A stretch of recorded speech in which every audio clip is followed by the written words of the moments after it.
5 जुलैला मराठी भाषेसाठी एकत्र येण्याचं दोन बंधूंचं निमित्त झालं आणि आज तो प्रवास अखेर राजकीय युतीपर्यंत पोहोचलेला दिसतोय. पण सामान्यांच्या नजरेमध्ये हा प्रवास एवढ्याच काळाचा असला तरी पण कुठेतरी याची मुहूर्तमेढ आहे ती विधानसभा निवडणुकीच्या निकालानंतरच रोवली गेली होती असं तुम्हाला वाटतं का?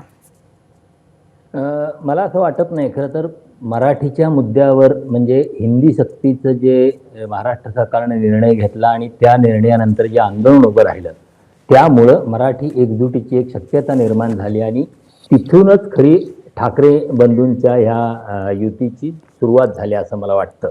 कारण विधानसभा निवडणुकीला जो पराभव झाला तो महाविकास आघाडीचा झाला, सगळ्या विरोधकांचा झाला.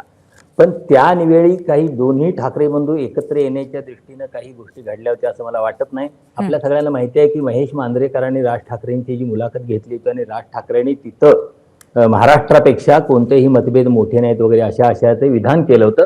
तिथून सुरुवात झाली होती आणि त्याच वेळी उद्धव ठाकरेंनी सुद्धा त्याच दिवशी त्याला एका मेळाव्यात बोलताना सकारात्मक प्रतिसाद दिला होता. तिथून या चर्चा सुरू झालेल्या होत्या आणि त्या चर्चांचं मूर्त स्वरूप 5 जुलैला जो मराठी संदर्भातला मेळावा झाला त्या मेळाव्यात दिसून आलं आणि तिथून ज्या चर्चा वाटाघाटी सुरू झाल्या त्या गेल्या 5.5 महिन्यातल्या चर्चा वाटाघाटी नंतर आजच्या या उद्धव आणि राज ठाकरे यांच्या युतीच्या घोषणेमध्ये त्याचं रूपांतर झालं असं मला वाटतं.